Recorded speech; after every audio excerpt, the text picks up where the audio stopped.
Oh, what's the deal? It's your boy Norms, and we are live right now. Just checking in on the check-in right now. My bad, y'all.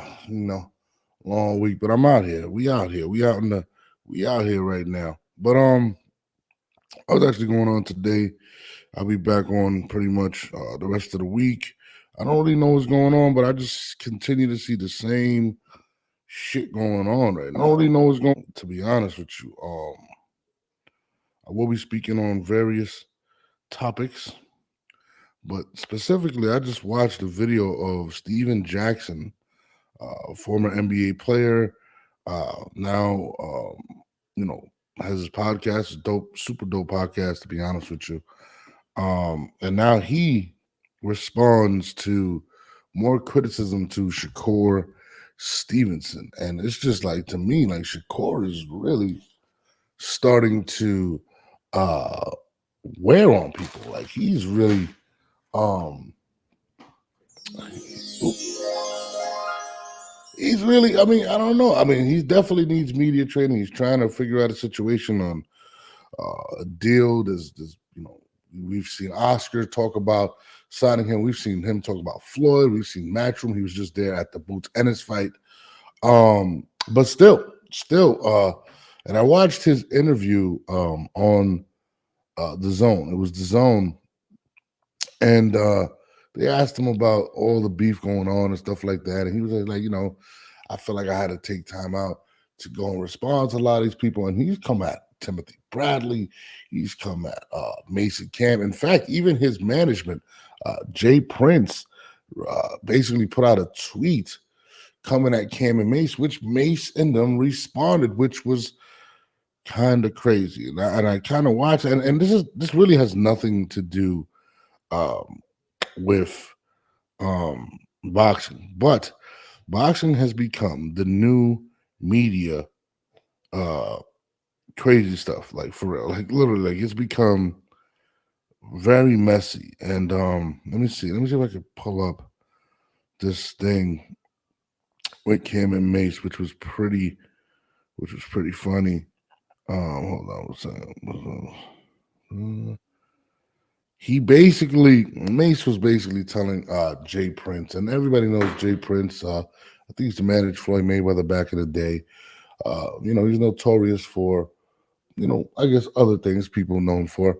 And Mace basically was like, bro, like you 60 years old, and you still trying to be a street dude, and that's not it. And it's starting to become something different. And they even said like, yo, bro, like you're the one talking. It's you, so you gotta bring it to us. And it's just becoming something that's completely stupid, and it's not really helping Shakur Stevenson. It's kind of making him look really lame to the casual, not to the fans, you know.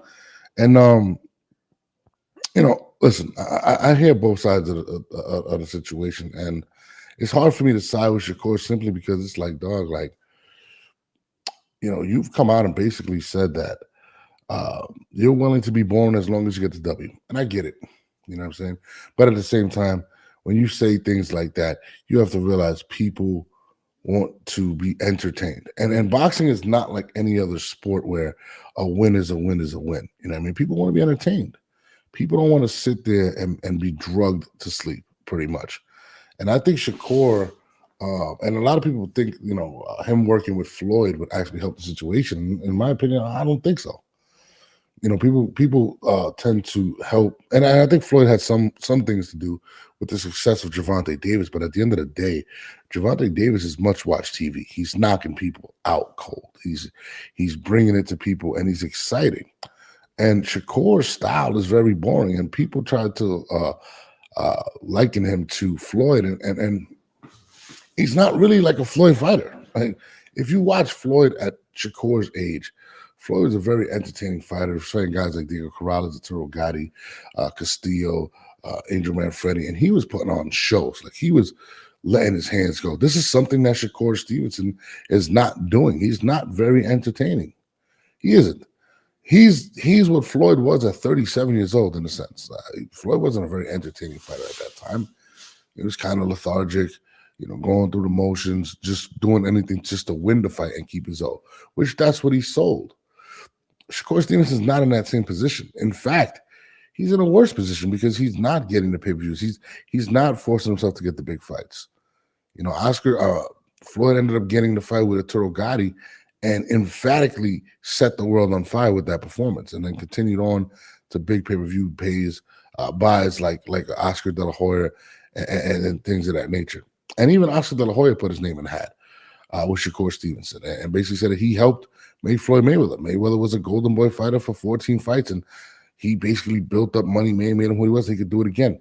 But again, there's a big difference with Mayweather and Shakur Stevenson. The comparisons are not as flattering as I think people may, as Shakur may think they are. This was a time where, Floyd wasn't as entertaining towards the end of his career, but he had already earned the right to not be. Shakur hasn't earned the right to be not exciting. Floyd was exciting. I remember watching him against Angel Man Freddy, put on a crazy performance, just whipping his ass. Castillo, Chop Chop Corley. These were fights. This was Floyd getting in there and getting out, and getting hit and being offensive. Diego Corrales is one of the best performances Floyd Mayweather ever had, maybe the best performance he ever had. Castillo, which a lot of people felt like he lost, it was a very close fight. The similarities are not the flattering ones for Shakur, and I don't think Floyd helps Shakur in any light simply because he is not entertaining.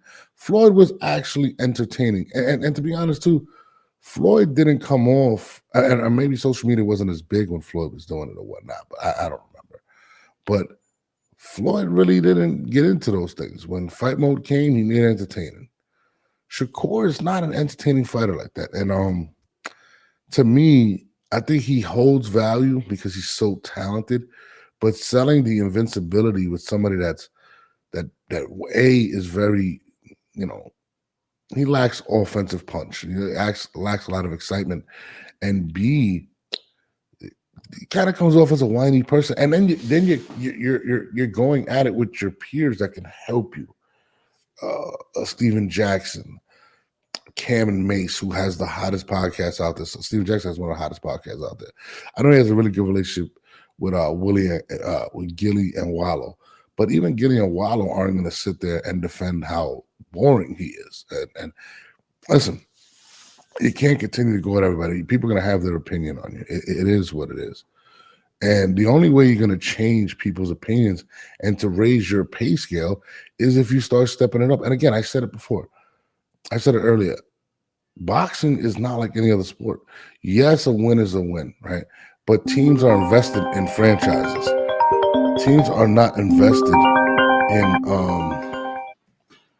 in boring. I mean, people are not invested in watching boring fights. You know what I mean?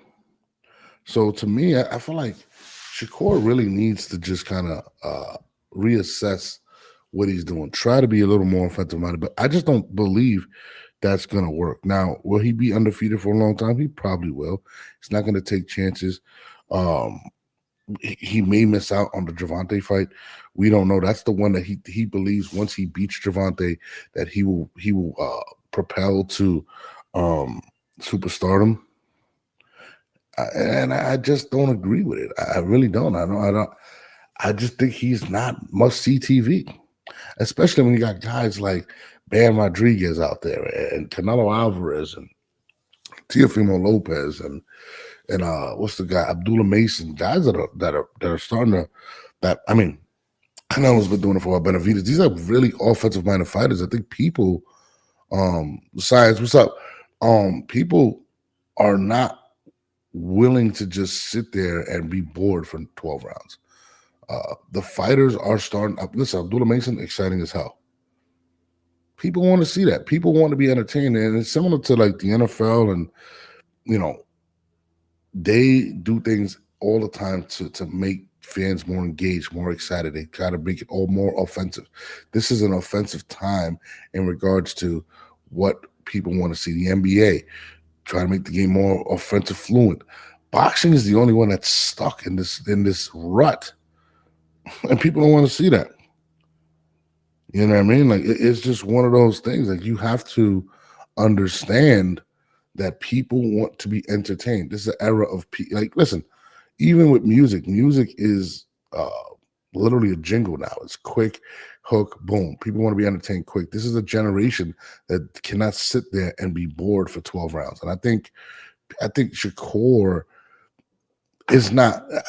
He has to realize it, but I think he believes strongly in his morals that winning is the most important thing.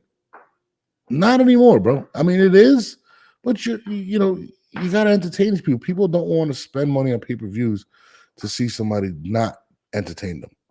My man Science says, no lie, I literally fell asleep in that last Shakur fight. I did too. I'm not even gonna lie to you. And it was bad. It was so bad. What do you think about Tank? I think Tank and Loma's gonna make a fight.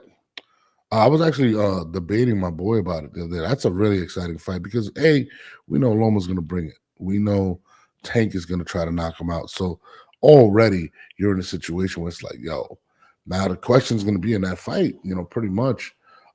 Is Loma too long in the tooth to beat a young, hungry Gervonta Davis? Did Gervonta catch him at the right time? I feel like there's gonna be a lot of questions in regards to that. And the other hat that people want to see is Shakur. He's the third wheel in that situation, but he is not the draw of these individuals. So, but yeah, I mean, I'm looking forward to that fight because we want to be entertained. We want to see the best fighters fight the best, and also the most entertaining. We don't want to see the BS.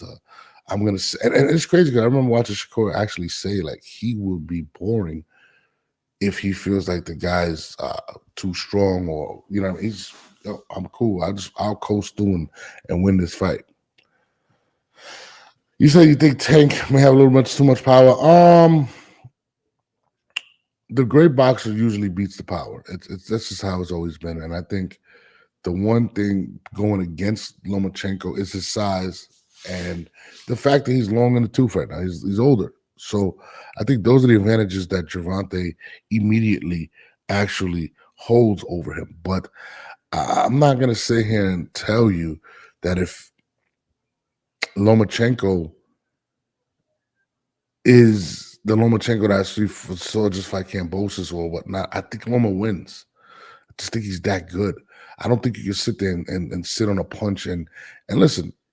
Gervonta will be hit against Lomachenko. Now, will Lomachenko be able to keep him off of him? Is going to be the question because Tank did it to Santa Cruz, walked through it and just knocked him out. I don't think he can do that to Lomachenko. I think Lomachenko is a more fluent fighter, has really good angles, understands how to break you down, and I just it's just one of them things. You know what I mean?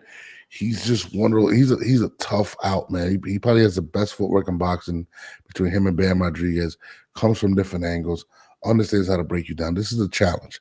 Regardless of age in this situation, this is a big challenge for Tank Davis. So I'm definitely looking forward to this fight. If it goes down, it's supposed to be going down in November. I'm looking forward to that. Tank and Crawford, my dream match. That fight will never happen. It's never gonna happen. You know what I mean? Campbell, I feel you, bro. Tank's hardest fight right now would be Lomachenko would be a good fight. But Shakur Stevenson is still a tough out. Noma is one of my favorite fighters. His footwork is crazy. His angles are wonderful. Yeah, I think if this was a younger Loma, they're both in their primes, I'd probably pick Loma. But I feel like in this situation, you can't ignore Loma's age. And again, will he be able to get out of the way of those tough shots? And also, I think Loma forces Gervonta to be more active. I don't think Gervonta could just sit and wait for that to land that one big shot. That big shot may never come against somebody as intelligent with the ring IQ as Lomachenko. I think people are seeing the Frank Martin things and the Santa Cruz, and he's in trap him. It's not easy to trap somebody like Lomachenko. It just isn't. So to me, I think that's going to be a difficult out for him. But on that note, I just want to give you guys a heads up. Want to speak on that real quick. I will be live back tomorrow, 10 o'clock. I'm going to do a double show because I've been off this whole week, and we'll be picking up the shows. Please tune in, subscribe, hit the likes, notification button.